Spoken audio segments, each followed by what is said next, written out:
The little girl squeezed her father's hand as they stepped into one of Chicago's most luxurious five-star hotels. She smiled with excitement, believing this was the beginning of a special weekend with her dad. But within minutes, that smile would disappear forever. In front of wealthy guests, the hotel staff laughed at the tired single father, called security, and ordered him to leave the building because they believed he couldn't afford to stay there. No one, not the guests, not the employees, not even the arrogant hotel manager, had any idea. They were humiliating the billionaire owner of the entire hotel chain. What happened next would cost careers, expose the truth, and leave everyone in the lobby speechless. A cold autumn rain covered the streets of downtown Chicago as luxury cars lined up outside the magnificent Carter Grand Hotel. Crystal chandeliers sparkled through the massive glass entrance while uniformed doormen welcomed wealthy guests with polished smiles. At the same moment, Ethan Carter, a humble black single father in his late 30s, walked toward the entrance holding the hand of his 8-year-old daughter, Maya. He wore a simple gray jacket, blue jeans, and well-worn sneakers, carrying only a small travel bag over his shoulder. Maya hugged her favorite teddy bear, while looking around in amazement at the beautiful hotel. Ethan smiled warmly at his daughter, hiding the fact that this visit was far more important than a family vacation. Unknown to everyone around them, he was the billionaire founder and owner of Carter Grand Hotels, secretly visiting his own properties to discover how employees treated ordinary guests when they believed no one important was watching. As Ethan and Maya entered the elegant marble lobby, they admired the grand piano, fresh flower arrangements, and golden chandeliers hanging from the high ceiling. Guests in expensive suits and designer dresses walked past them without paying attention. Ethan approached the front desk with a calm smile and politely greeted the receptionist. Before she could respond, hotel manager Richard Lawson noticed Ethan's simple clothes from across the lobby. His expression immediately changed with obvious judgment. Walking confidently toward the desk, he looked Ethan up and down before asking in a cold voice whether he had a reservation. Ethan calmly replied that he wanted a luxury suite for the weekend. Richard laughed quietly and exchanged mocking looks with several employees. Without checking the reservation system, he assumed the tired single father couldn't possibly afford one of the hotel's premium rooms. Trying to remain respectful, Ethan explained that he preferred to complete the check-in personally and asked if someone could help carry his daughter's small suitcase upstairs. Instead of welcoming them, Richard folded his arms and spoke loudly enough for nearby guests to hear. He claimed the hotel wasn't a place for people who walked in hoping for discounts or free rooms. Several wealthy guests turned to watch the embarrassing scene while Maya looked nervously at her father. Confused by the manager's harsh attitude, Ethan stayed calm, gently reassuring his daughter with a smile. But deep inside, he carefully observed every word and every action. He wasn't offended for himself. He was measuring the character of every employee standing in that luxurious lobby, knowing that before the day ended, every decision they made would determine the future of their careers.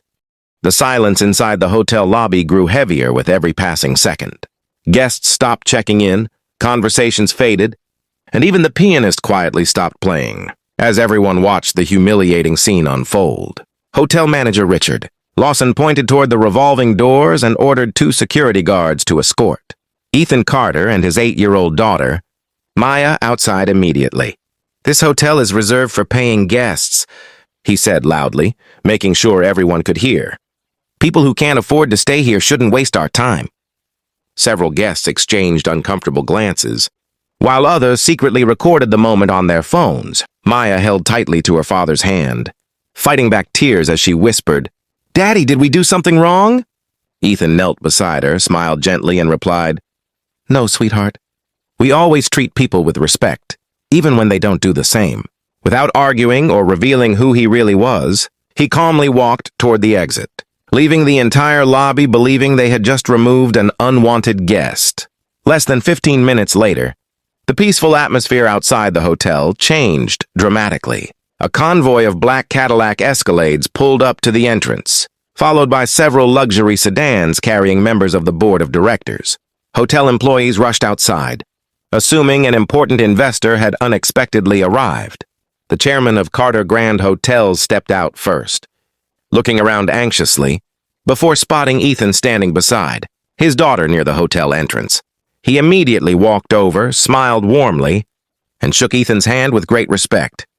"Good afternoon, Mr. Carter," he said loudly enough for everyone nearby to hear. "The board is waiting for you, sir." Every employee froze. Richard's confident smile disappeared as he watched the chairman greet the man he had publicly humiliated only moments earlier. One by one, the executives respectfully welcomed Ethan, confirming the impossible truth before the shocked crowd.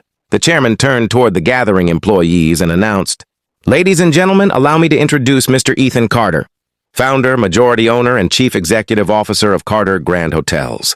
The lobby fell into complete silence. Richard's face turned pale, and the receptionist covered her mouth in disbelief. Guests who had witnessed the humiliation moments earlier stared in shock, realizing they had just watched the owner of the entire luxury hotel chain be treated like an unwelcome stranger. Ethan gently picked up Maya's suitcase, took her hand, and calmly walked back through the same doors where he had been rejected. This time, every employee stepped aside with lowered heads as he entered the lobby. There was no anger on Ethan's face, only quiet disappointment. Inside the executive conference room, Ethan addressed the board and hotel leadership.